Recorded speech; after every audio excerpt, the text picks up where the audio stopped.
now because it's NinjaTrader just can't cope with it. Basically, that's the simple answer. But NinjaTrader hasn't been able to cope with it, and it's caused NinjaTrader to lag badly behind the story. But when we look at the deal book against key levels, and this is where we should be looking at the deal book, there could be technically 3 trades. The first 2 are definite trades, and because we've traded the level and we've decided what they're going to do with the level. So here's the level here that we're trading. There's the trade that we're looking for. It's the box and the square at the box and the triangle at the same time. There's your buy trade there. Very nice profit on that buy trade. Here's the second trade here. And you can see again, we've traded the white line, and it's another buy trade coming off the white line, telling us the dealers are buying this level. And we get a nice rip to the upside. Now, you'll notice at the top edge, we don't get any of those triggers. It's the box and the triangle at the same time. That's what we're looking for.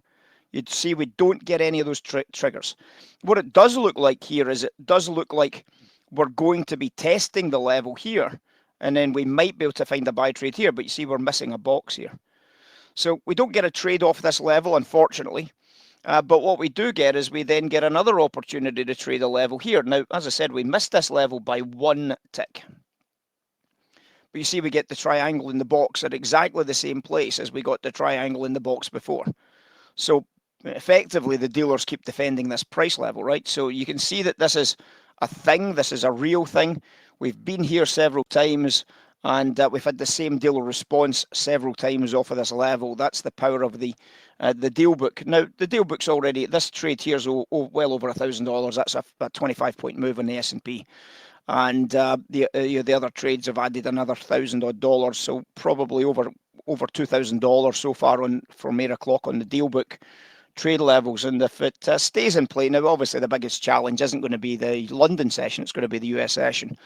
So we'll have to wait and see if the US session stays up and it doesn't collapse in a puddle. And if it does, we're in pretty good shape. We might actually be able to make some sense out of this area. In terms of other questions we've had this morning, traps, using the trap narrative, finding the right trap levels, trying to find the right price. Perfectly reasonable, perfectly easy. We've just came off a trap level, actually, interestingly enough, on gilts. Looked interesting. We had the divergence on sterling, so there could have been a spread trade against the sterling narrative there if you liked it. But I quite like the gilts. With divergence against USTs at exactly that point. And again, this is a trap level that we know very well. And again, if you're using the traps, you'll notice that we've got 2 trap levels highlighted on this 1-minute chart. You'll see that the trap level we've got at the top edge here and the trap level we've got at the bottom edge. Well, the trap level we had at the top edge decided to give us another trap at the top edge. Kind of crazy, right? Kind of crazy, but it's worked out. And again, you're looking at this and saying, but how do you trade it? How do I get into this bit of business here? How do I get into this bit of business here? Well, one of the ways we can get into this business is to find a trap on a lower time frame into and around this trap area. So if I was to drop this down into, for example, a 30-second chart from the 1-minute chart, and I'm now going to look into this area here, one of the things you start looking for is any additional trap or evidence. And if you don't see any on the 30, you can drop it down to the 15. And then we start seeing what happened on the 15-second chart here. We got a trap in that trap area, didn't we? So when you get a trap on a lower time frame in an area that's got a trap area, you've got an opportunity to take your shot. And that shot was worth a lot of money. And then you go straight away, you go back to your higher time frame chart to find the value narratives again, building. And again, you can see into this area here, we've got a trap on a higher time frame, in this case, a 1-minute chart. And if we want to drop it down into the lower time frames, we can drop it down into the 30-second, and you'll see that in that area, it's just teeming with trap trades, isn't it? The only downside is they're all at higher prices. So it's a higher trap here, and then a higher trap here, a higher trap here, and a higher trap here. So you know it's a passive trap top line. But the simple is we then get a lower trap here. Do you see the lower trap starting to show up here?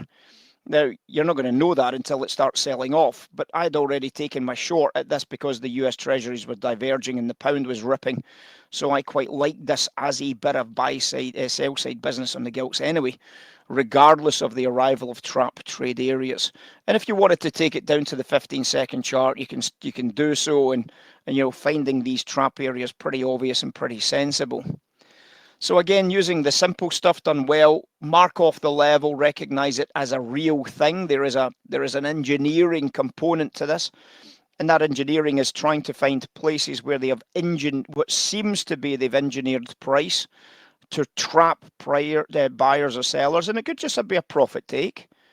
It could just be profit take, but when you see the profit take coming into these areas, we start looking for opportunities to recognize that the trap at a profit take is a profit take, and it's not really an opportunity for me to maybe take a shot at something and play it along those kind of lines. We've talked about gold this morning, about big value divergences against the dollar, and about spreading those gold trades. We've highlighted some incredible opportunities on the hourly chart on gold going back for a wee while, and looking at the idea of what market's driving versus what market is lagging. Sometimes you're not going to know because they're equal and opposite, and other times it's dead obvious. You look at this dollar driver here and you recognize gold is not moving. You recognize gold is driving here and the dollar's not moving.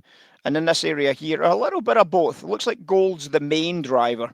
The dollar's not moving, but it kind of doesn't really have that same opposite and equal and opposite feel, does it? It seems to be selling off, and at least in the short term, you don't see any value there.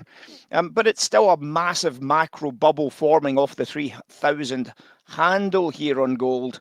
And when you're looking at the 3,000 handle, of course, you're looking at a big trade level, and you're going to start thinking about that as a possible spread. And we talked about the spreading idea. If you got long gold here, and you bought, for example, the euro dollar or the yen against the dollar here, you can see that these dollar positions went sideways all the way through to the fact that the gold price rallied by $120 an ounce. You made a fortune on that as a spread trade. Now, a lot of people wonder whether they should close off the spread.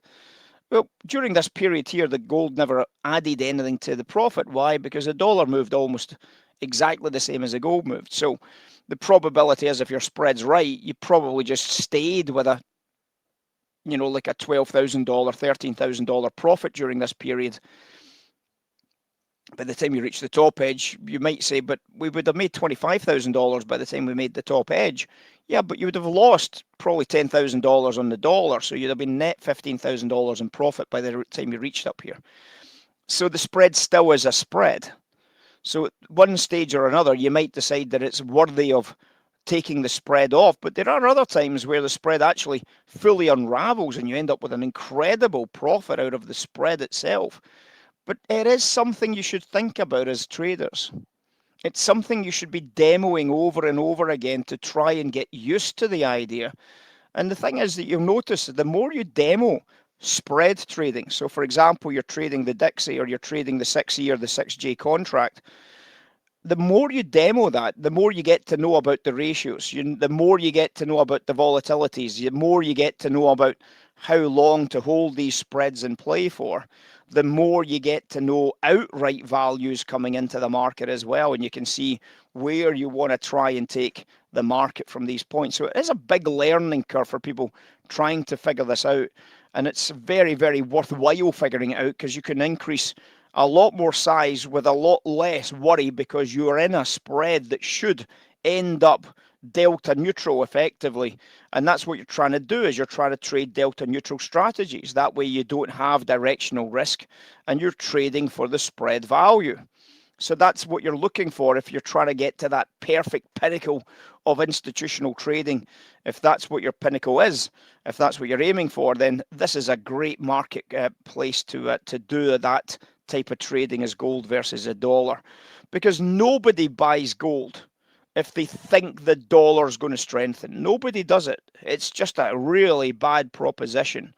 So, and likewise, nobody sells gold if they think the dollar's going to weaken.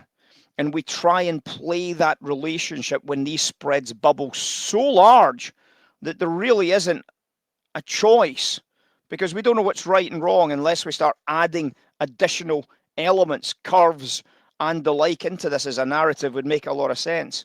So you can start adding the curve narrative to it to try and figure out which one's right and which one's wrong, and you start getting into the idea of what's going on here. So it's been a good morning. Welcome in. The data-wise, it's a poor day for data. There's not an awful lot to get ourselves excited about. What we have seen in the overnight session has all been a little bit on the rubbish side. UK house prices coming in at 1.4% for people that own their houses in the UK. Perfectly good number. You can see that the house prices moves 1.4% up, 1.3% year on year. The prior was 1, so there's no consensus on these numbers. They're very, very low impact data points. But moving into the other ones, you can see there's nothing really interesting from any of these other numbers this morning. Moving into the US session, the usual time slot of 4:30, we've got the 6-month bill auctions. The 3-month bill auctions at 7 o'clock tonight. But other than that, a few speakers coming out from the Fed, Barkin and Waller speaking. From the Fed itself, Harker speaking later on this evening in London.